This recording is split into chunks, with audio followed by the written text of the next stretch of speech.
एक दफा का जिक्र है, एक जंगल में रानू चिड़िया रहा करती थी। उसकी माँ जो मर गई थी, इसलिए वो बहुत सदमे में रहा करती थी। उसी जंगल में कबूतर भी बहुत सदमे में रहता था।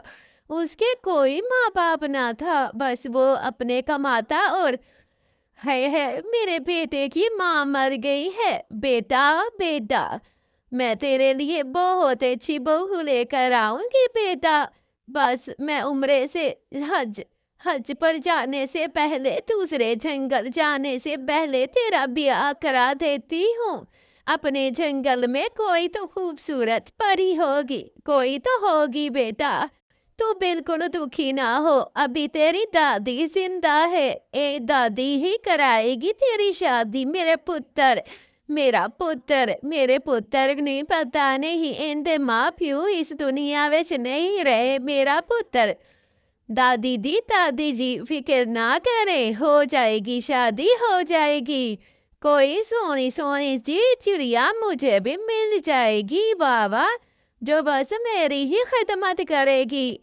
हाँ हाँ पुत्र हाँ। क्या हुआ माँ जी, आप क्या अपने पोते के लिए रिश्ते देख रही हैं क्या? है दादी जी, आप मुझे बचपन में कितना प्यार करती थी। मेरे माँ बाप इस दुनिया में होते तो मेरे लिए रिश्ता ढूंढते। है मेरी जिंदगी, मेरा तो कोई किसी को ख्याल नहीं दादी जी। जैसे आप अपने बेटे के लिए सोच रही हैं, मेरे लिए भी कुछ सोचे ना, कुछ तो सोचे बुआ जी। मैं ही हुण शादी करना चाहती हूँ, अब मेरी भी उम्र हो गई है शादी करने की माँ जी। मुझे आपका पोता बहुत पसंद है। हाय मैं ठर जावा अपनी पुत्रो ना। मेरा बेटा तेनू पसंद हैगा ते मैं ओंदे नाल तेरी शादी करा देवांगी।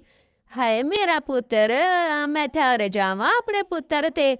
मैनू पहले पता होंदा ते मैं तेरी शादी अपने पुत्र नाल करा देंदी। किते उत्थे रिश्ते ढूंढदी आ, कदी उत्थे रिश्ते ढूंढदी आ। मैं तो फुल ऐसे ही कबूतर की शादी रानो से हो जाती है। रानो तो बहुत खुश थी। है मेरी शादी तो होना आपके साथ हो गई है। इस घर में तो किसी चीज की कमी नहीं है, आप अच्छा खासा। है आपकी जो दादी थी, लगता है वो दूसरे जंगल चली गई हैं। चलो अगर वो साथ होती तो अलाव गलाव हो जाती, बातें शातें अच्छे से कर लेती। लेकिन नहीं नहीं, वो तो वहां पर नहीं है, चली गई हैं। चलो कोई बात नहीं है, आप तो मेरे साथ है ना, अकेली नहीं रहूंगी।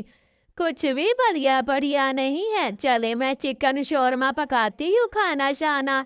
फिर देखना कटे कटे खाना शाना खाएंगे। आई समझना आपके लिए। ठीक है, चिकन के साथ कोफ्ते भी बना देना, बढ़िया पसंद है मुझे कोफ्ते। मेरी दादी जी मेरे लिए कोफ्ते बनाती थी। ये कहकर कबूतर अपनी दुकान में आ जाता है गाहकों से बातें करने। क्या बताऊं, बिजली के बिल, गैस, सुई गैस, हालात तो बड़े तंग आ चुके हैं। मैं तो बहुत तंग आ चुका हूँ, दुकान का खर्चा है कि संभालता ही नहीं। कभी लाइटिंग का मसला, कभी क्या मसला, कभी क्या।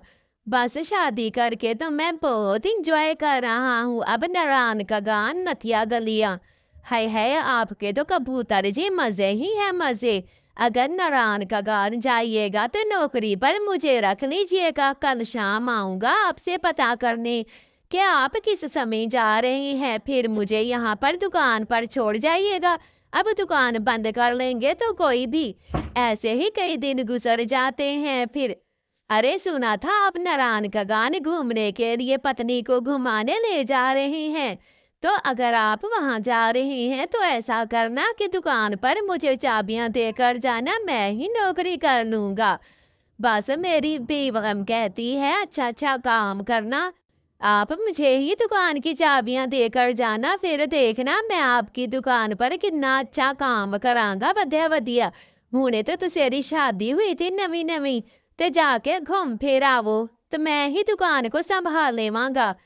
ऐसे ही फिर काला कौवा कहता है कि मुझे दुकान की चाबियां दे दो, मैं ही दुकान संभालूंगा। कबूतर को भी बड़ा एतबार था, वो चाबियां दे देता है और खुद नारायण का गान नतिया गलियां घूमने के लिए चला जाता है शिमला। इधर आकर खुशखबरी अपनी बीवी को सुनाता है, वो तो बहुत खुश होता है। प्यारे बच्चों, कहानी अच्छी लगे तो चैनल को जरूर सब्सक्राइब करना। इस तरह वो खुशी खुशी रहने लग जाते हैं।